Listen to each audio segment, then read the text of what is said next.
Alright, let me get straight to the point. I love frigates. I'm a frigate head. We're frigate maxing over here. And with the near simultaneous purchase by the Australian Defence Force of Japan's Mogami class frigate to fulfil their light general frigate program, and the US Navy's shelving of the Constellation class, I'm guessing there are probably a lot of confused faces out there. Frigates sit in a strange place in naval discussion. Depending on who you ask, they're either the backbone of a modern fleet, or an outdated concept major navies no longer need. So, are frigates still relevant?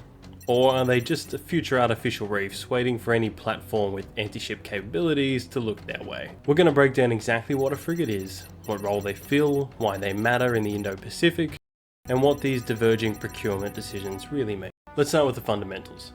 Traditionally, a frigate is a small to medium-sized surface combatant used for anti-submarine warfare, patrolling and sea lane protection, and cheap presence deployments. Modern frigates typically displace between 3,000 and 7,000 tons, carry a helicopter, and field a balanced suite of sensors and weapons. Typically short-range air defense missiles, anti-ship cruise missiles, and a variety of sonar types and ASW torpedoes. Their job is not to replace destroyers or even be a cheaper alternative, it's to support them. We usually refer to this as a tier 2 or even tier 3 combatant. The simplest way to understand this is, destroyers fight and maintain sea control, frigates protect the logistical and amphibious shipping that makes said sea control meaningful. They secure maritime supply lanes, escort logistics ships, conduct ASW patrols and protect high value units. In large navies, they take up missions that would otherwise tie up more expensive tier 1 and tier 2 combatants. In smaller navies with more limited national objectives, they are the primary surface combatant. Australia's decision to buy additional frigates, including the adoption of Japan's Mogami class for the new general purpose frigate program, is a response to geography, capability gaps, and the strategic realities of the Indo-Pacific. Australia depends on sea lines of communications. Over 98% of Australia's trade moves by sea, often across vast distances. Protecting these routes requires ships that can enforce the EEZ, that's the Economic Exclusion Zone, and the SLOC against low-level threats, provide credible diplomatic presence, and more importantly, have the economy of scale to do all this without breaking the budget. The Hobart class is too bespoke for this with only 3 hulls, and the Arafura isn't a credible enough threat to provide a deterrent. Add on to this that every major Indo-Pacific navy, from China and India to Japan, South Korea and Vietnam, is currently expanding its submarine fleet. Frigates, with their embarked helicopters, towed arrays and hull-mounted sonars, are the primary counterforce. They free up destroyers for high-end tasks while providing constant, persistent ASW presence. And Australia needs numbers, not just capability. Destroyers like the Hobart class are incredibly capable and incredibly scarce, because they're incredibly expensive.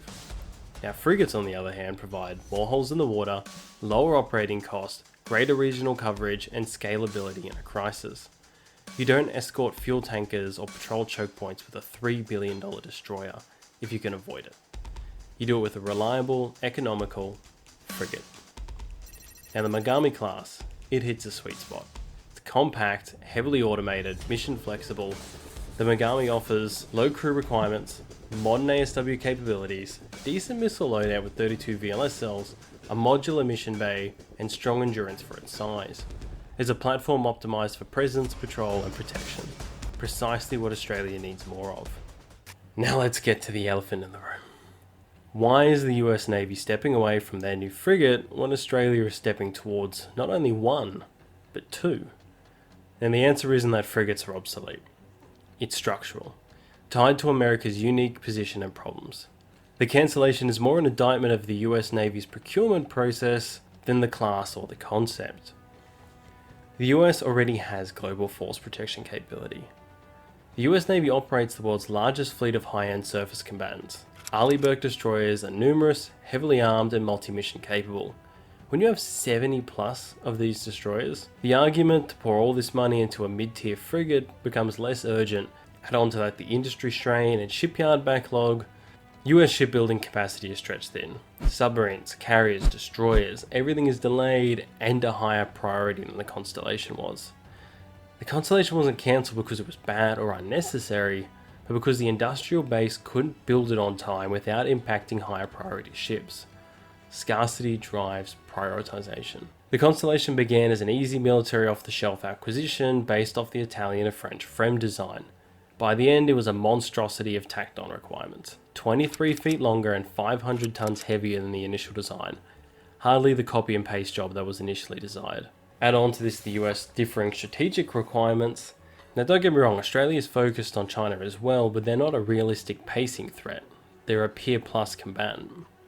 The US is currently focused on China, who pumped out 110 warships in the last 10 years. When US shipbuilding can't match that, you've got to focus on the essentials, especially when countries like Australia, South Korea and Japan can pick up the slack. The point is not that Australia is right and the US is wrong, or vice versa. Both countries are responding to their own operational realities. For Australia, long sea lines of communication, limited resources, manpower shortages, heavy reliance on maritime trade, and a helpful ally called the US to provide Tier 1 combatants. Things like the Hunter and the Mogami are gold. For the United States, on the other hand, you already have a massive fleet of Arleigh Burkes. Your pacing threat's China, who you're not going to be able to compete on a shipbuilding scale. Those shipyards you do have are bottlenecked, and you have allies that already have semi-large fleets of Tier 2 combatants. The Constellation just wasn't feasible. In conclusion, frigates remain one of the most versatile, hard-working ship classes afloat. They're not glamorous, they're not Tier 1, but they carry the burden of everyday naval operations, from anti-submarine patrols to convoy protection, and Australia needs them. The US can afford to put their time and money elsewhere, and as competition grows into conflict in the Indo-Pacific, these mid-tier ships will become some of the most important platforms in any future peer-v-peer armed conflict. If you want more content on Australian defence, naval strategy and capability decisions, hit subscribe and stick around. There's plenty more coming. Thank you.